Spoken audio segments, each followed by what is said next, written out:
2093 kelas C dari Prodi PG PAUD.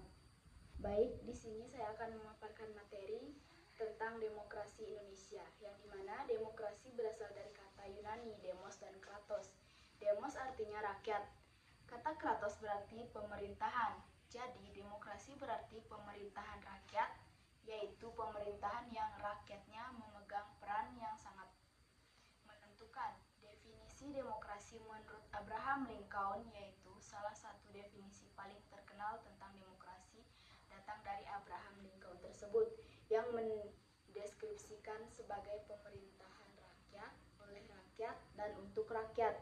Dalam pandangan Lincoln, demokrasi melibatkan partisipasi aktif rakyat dalam pemerintahan dan mengutamakan kepentingan rakyat.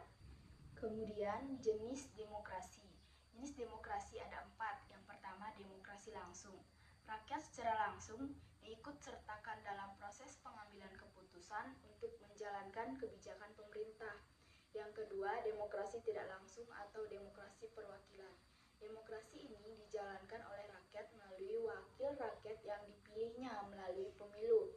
Yang ketiga, demokrasi perwakilan dan sistem pengawasan langsung dari rakyat atau referendum yang dapat diklasifikasi. Yang keempat, ada demokrasi formal. Demokrasi ini disebut juga demokrasi liberal, yaitu secara hukum menempatkan semua orang dalam kedudukan yang sama dalam bidang politik. Kemudian ada manfaat dari demokrasi, ada 5, yaitu yang pertama, kesetaraan sebagai warga negara. Yang kedua, memenuhi kebutuhan-kebutuhan umum.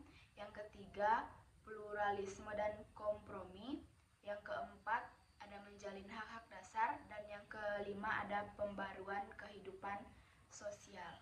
Kemudian, mengapa Indonesia masih membutuhkan pembangunan demokrasi meskipun telah merdeka?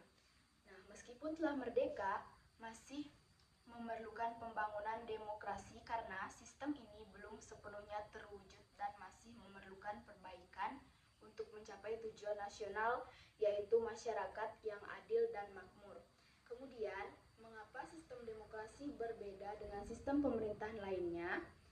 Nah, di mana sistem demokrasi berbeda dengan sistem pemerintahan lainnya? Karena kekuasaan tertinggi berada di tangan rakyat, bukan pada suatu individu atau kelompok kecil. Dalam demokrasi, rakyat memiliki hak untuk memilih wakil mereka dan terlibat dalam pengambilan keputusan melalui lembaga legislatif. Sistem pemerintahan lainnya seperti otoriter atau monarki, di sisi lain, biasanya memiliki kekuasaan yang terpusat pada penguasaan tunggal atau kelompok kecil yang tidak mempertimbangkan aspirasi rakyat. Kemudian, definisi demokrasi dan prinsip-prinsipnya. Demokrasi adalah sistem pemerintahan di mana kekuasaan tertinggi berada di tangan rakyat, baik secara langsung maupun melalui wakil-wakil yang mereka pilih dalam pemilihan umum. Prinsip-prinsip utama demokrasi ada 4, yaitu yang pertama, kekuasaan tertinggi berada di tangan rakyat.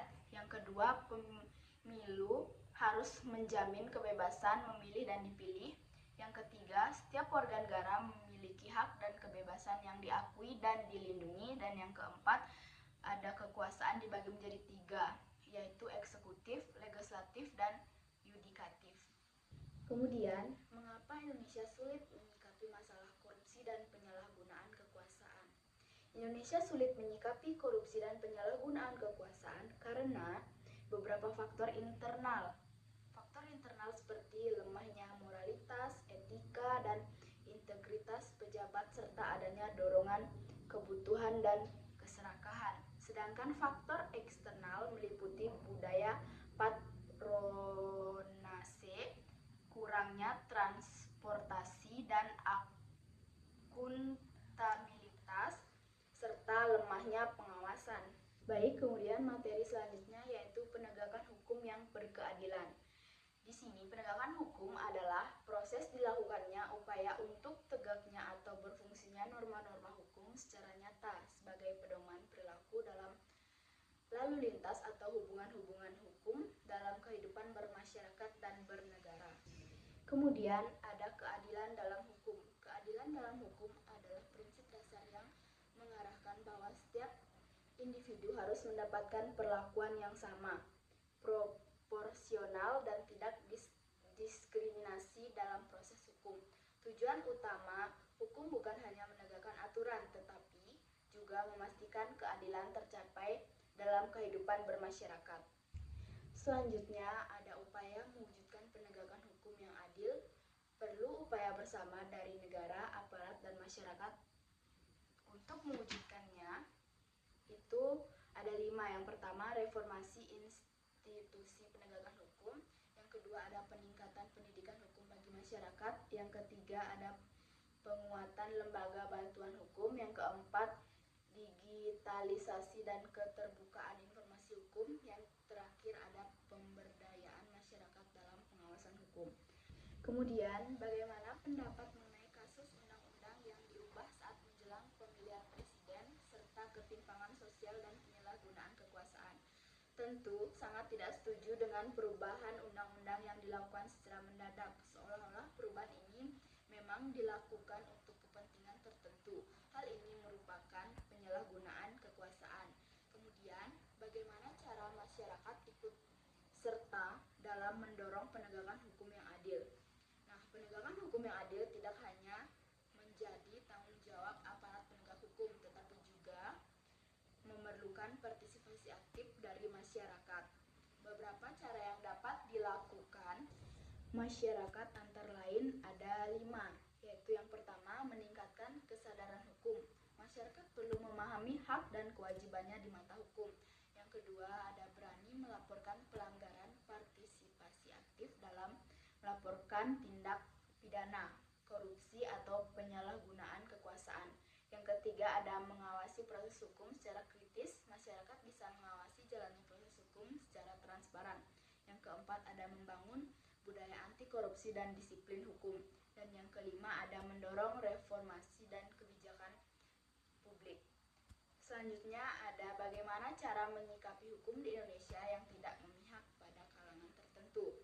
Di sini ada 5 cara untuk menyikapinya. Yang pertama, meningkatkan kesadaran hukum. Masyarakat perlu memahami hak-hak mereka dan bagaimana sistem hukum berjalan.